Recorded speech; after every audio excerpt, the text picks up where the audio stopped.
Bonjour Thomas Porcher. Bonjour. Vous êtes économiste français, vous faites partie notamment du collectif des économistes atterrés, c'est ça? C'est ça, exactement. Vous avez publié un bouquin l'année dernière, en 2018, chez Fayard, puis réédité cette année si je ne me trompe pas. Oui.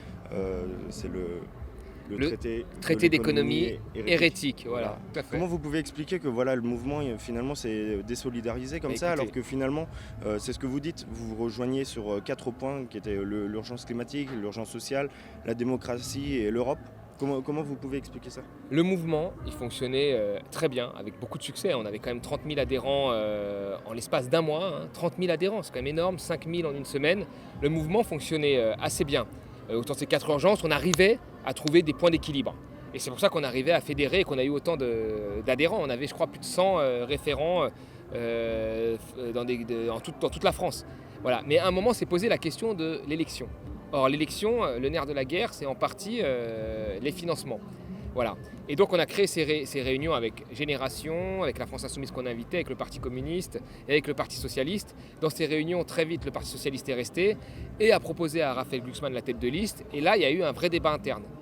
Raphaël Glucksmann voulait que je me joigne à la liste. Et là-dessus, il n'y avait pas d'entre nous. On s'entendait très bien malgré nos divergences de point de vue de fond. Mais le courant passait assez bien. Sauf que moi, je ne pouvais pas aller seul avec le Parti socialiste parce que voilà, j'incarnais une partie avec d'autres de ce mouvement qui était plus sur une gauche radicale. Et c'est là que la scission a été. Donc il y avait deux finalement théories en fait. La première théorie, c'était qu'il fallait quand même y aller pour mener un combat parce que si on n'y allait pas, on risquait de tout perdre. Et l'autre théorie qui disait oui, on y va, mais pas à n'importe quel prix. Voilà. Et donc la scission s'est faite à ce moment-là. C'est pour ça que j'ai quitté le mouvement et que 50% des gens qui avaient signé l'acte fondateur ont quitté le mouvement également. Donc voilà. Après, c'est un choix. Moi, j'ai de rancune envers personne. J'arrive à comprendre que certains ont théorisé leur choix et qu'ils y ont été. Moi, ça ne me convenait pas. Je suis parti. Mais à la base, ce qu'on voulait, c'était réunir les partis, faire une seule liste à dominante citoyenne, ce qui n'était pas le cas. Mais pour le coup, il y a eu, du fait de ces divergences, justement, il y a eu une gestion carrément paradoxale en fait du mouvement. Je me souviens, j'avais été invité justement à cette soirée de lancement. Vous parliez du socialisme et notamment le PS, celui qu'il semblait incarner, le mouvement que vous étiez en train de fonder, comme le renouveau justement du socialisme, mais en se détachant justement de l'idée du Parti socialiste. Et des partis traditionnels même. Et des partis traditionnels. Mais voilà, comment se fait-il que la voix qui finalement a été portée jusqu'aux européennes fut celle du socialisme? Moi après j'y étais plus. Justement, moi une fois qu'il y a eu ça, j'y étais plus. Donc je sais pas ce qui s'est passé par la suite. Et moi ce que je constate, c'est que on faisait des salles où il y avait 1000 personnes et 1000 personnes qui ne pouvaient pas rentrer. 3-4 mois plus tard, on fait l'Élysée-Montmartre, il y a 1300 personnes sur place, 800 personnes dehors qui n'arrivent pas à rentrer. Donc il y avait quand même une attente de gens. Et il y avait des gens qui se sont engagés. Il y avait des gens autour de nous, des groupes de réflexion qui s'engageaient et qui vraiment portaient les choses. Je pense que quand il y a eu l'alliance avec le PS, quand je voyais les débats, et je les voyais de loin, il n'y avait pas autant de monde, il n'y avait pas d'enthousiasme. Et quand je vois le score, il n'y a pas eu l'enthousiasme qu'on espérait. Voilà, moi j'ai quitté avant, maintenant chacun fait sa route.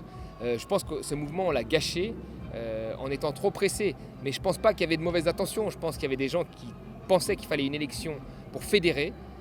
Et je pense que l'histoire nous a montré que ça n'a pas fédéré. Et puis d'autres comme moi qui voulaient également une élection pour fédérer, mais pas à n'importe quel prix, pas avec un seul parti, et notamment le parti le plus à droite de l'échiquier de la gauche.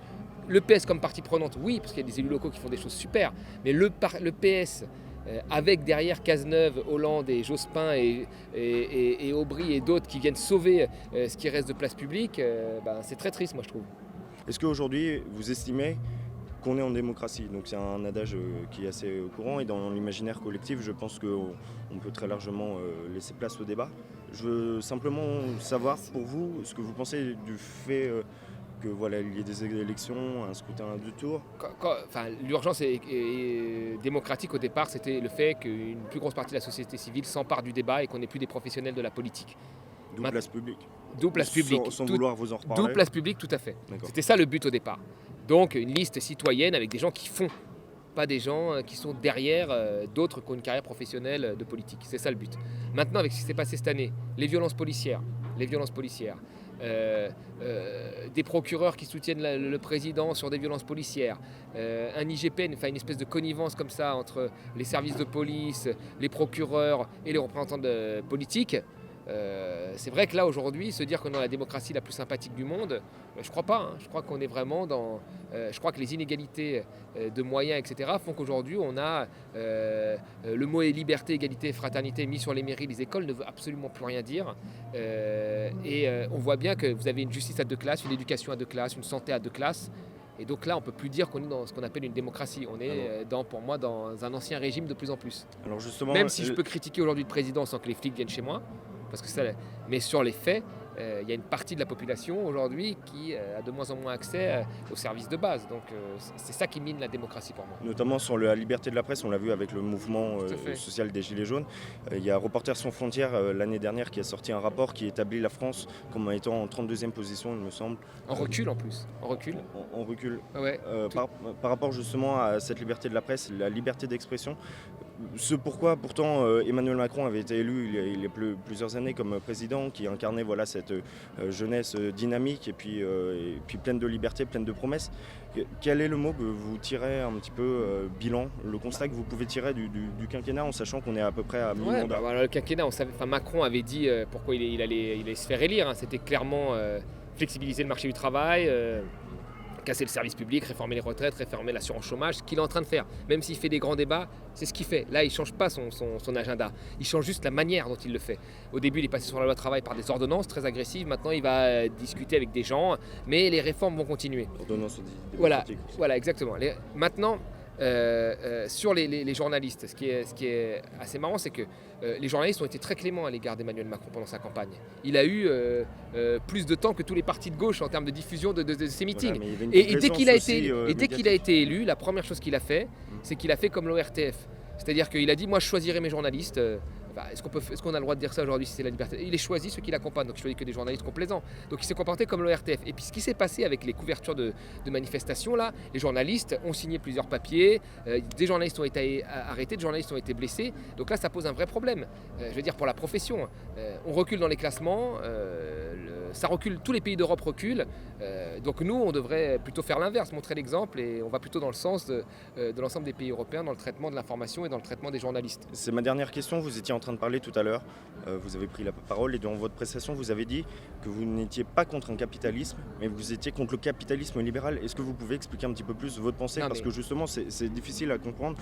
Non, c'est pas difficile. En fait, non, parce de l'humanité, déjà, le fait que le mot capital effraie aujourd'hui la plupart des classes sociales. Peut-être que les communistes d'antan de l'URSS n'étaient pas capitalistes, mais c'était très productiviste. Moi, ce que je dis, en fait, c'est que depuis les années 80, vous avez un capitalisme libéral, c'est-à-dire un capitalisme qui a fait augmenter les inégalités, un capitalisme qui détruit la planète, qui porte atteinte à plein de choses. Voilà. Néolibéral, exactement. Mais la première chose qu'il faut faire sur le court terme, moi je veux dire, c'est de sortir de ce capitalisme libéral. C'est-à-dire de faire en sorte qu'il y ait de la redistribution, faire en sorte qu'il y ait un État stratège, un État social. Donc la théorie du ruissellement. Mais ce qui s'est passé dans les années 70, c'est quoi? Dans les années 70, le niveau de vie. Dans les années après-guerre, à 1970, qu'est-ce qu'on a fait? On a créé la sécurité sociale, on a créé des services publics, on a créé des géants de l'énergie. Il y avait un État stratège et un État social. Il n'y avait pas un État qui protégeait l'écologie, mais il y avait une stratégie et du social. Aujourd'hui, il n'y a plus d'État stratège, il n'y a plus d'État social, et on n'a toujours pas créé l'État qui protégerait l'écologie. Mais moi, c'est ça. Moi, je veux un capitalisme où on revient à de l'État stratège, où on a une stratégie, notamment la stratégie de la transition écologique, un État social, un État qui fait attention aux gens les plus fragiles. Et si on a déjà fait ça, ce serait déjà un changement, mais radical, ça. Et après, bien sûr, on peut dépasser plus loin ce capitalisme, parce qu'aujourd'hui, clairement, on a doublé le PIB, on a doublé la création de richesses. Pour quel résultat? Vous avez toujours 1 milliard de personnes qui crèvent de faim, vous avez 2 milliards de personnes qui n'ont pas accès aux biens de nécessité, qui n'arrivent pas à atteindre leur niveau calorique journalier. Donc c'est la preuve que le problème, ce n'est pas la production de richesse et la croissance linéaire, c'est la redistribution. D'accord? Voilà, c'est ça le vrai problème d'aujourd'hui.